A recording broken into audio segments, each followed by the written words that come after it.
Hello, everybody, and welcome to the Human Echoes Rundown. This week, we're taking on Resident Evil, the final chapter.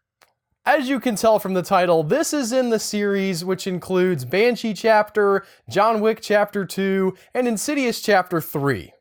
I'm not what you would call a massive fan of this franchise. I caught the first 3 or maybe 4. I fell off, I know for sure, at Afterlife, whichever number that one was. And this touts itself as the final climactic wrapping up all the loose pieces of the series. So I feel like I was a little bit lost. However, I went and read some comments from people who are big fans of the franchise, and it seems like they were kinda lost too. To the movie's credit, though, it spends a lot of time at the very opening of the movie trying to get you up to speed with what is going on in this world. And this is maybe the first flaw in the film. Anytime you start off with an info dump, it's bad news. Unless you're Star Wars. If you start with voiceover or like lots and lots of text telling you what was happening in the movie, that's a big red flag that there's not real strong writing going on. And this in particular is so convoluted. There's an artificial intelligence being created from the girl who also was part of creating the beginning of the virus, and her dad was there, and then her dad got double crossed, and now she's a computer, and she's also a real person apparently, and also there's clones and stuff, and it's just insanity. However, you do kind of need some of it to set up the stuff that happens at the end. And as someone who has casually seen several of the films and just sort of hopped on here at the end to see what was going on, it's not terrible. The exposition does feel very thick at the beginning, but catching you up to speed and then just sort of diving into the action and letting the rest of the events of the movie play out as they will really feels like the right move for this. It's the best move that you can have in a series that's had artificial intelligence and clones and backstabbing with giant zombie virus things that it's not exactly zombies because they also turn people into monsters, and it's sort of complicated how everything's going, and they just sort of give you a refresher off the top. It's not the most efficient storytelling in the world, but it is surprisingly effective at getting you into the action.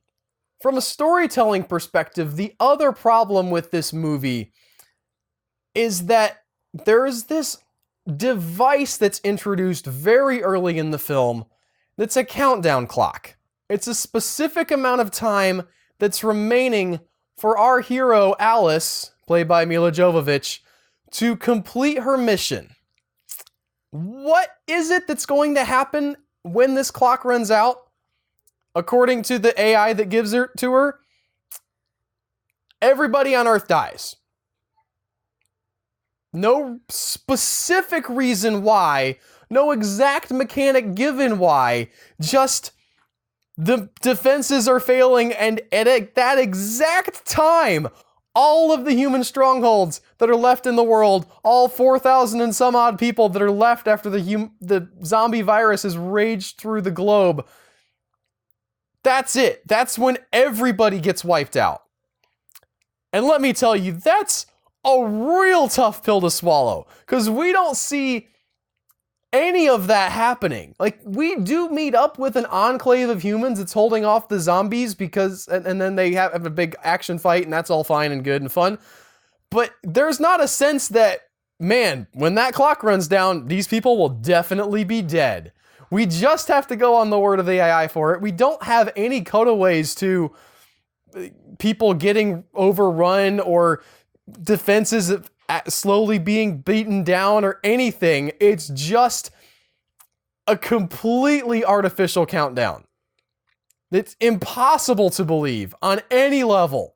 Okay? There's no reason why 4,000 some odd people in this exact amount of time are going to end up dead. So those are your two big problems with the film. You can also say that character-wise, I mean, I don't know why you would be going to this movie to see deep and very, like, heavily drawn characters, but if you were, they're not, okay? The characters are pretty shallow. They're all essentially action heroes / superheroes. Some of them are good, and some of them are bad, and that's all the characterization that you have. The odds are, though, that you're not going to this movie for a great story. You're probably not going for deep, insightful characters. You're probably, if you're like me, going into this looking for action.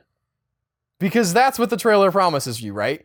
It's nonstop monster killing, zombie hunting, Umbrella Corporation invading action. And the movie delivers a lot of that.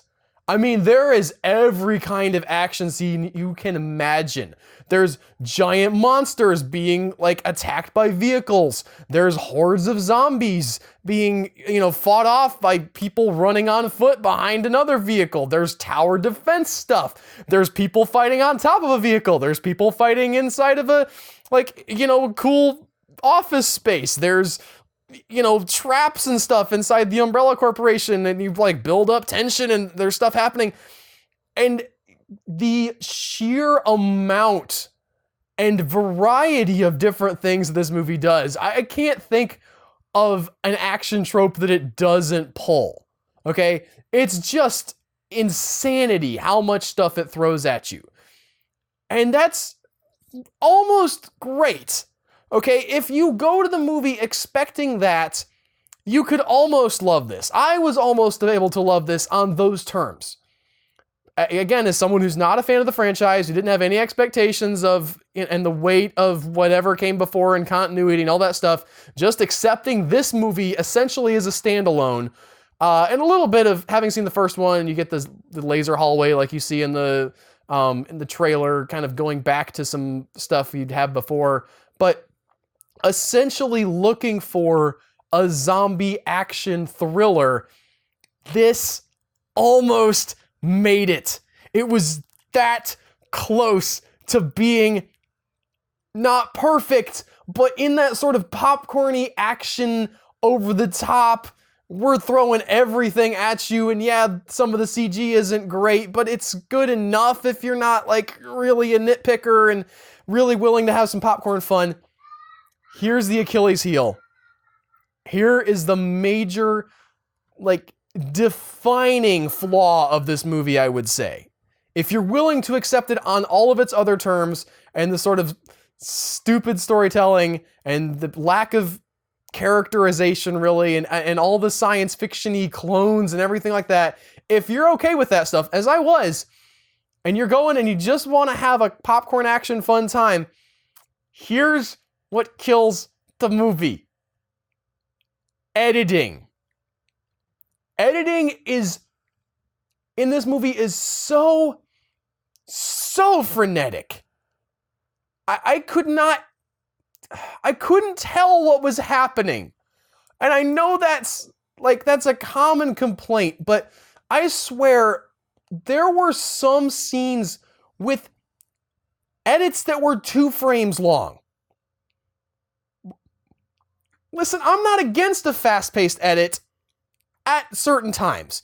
I understand that there's a value to that. There's a kinetic energy to that.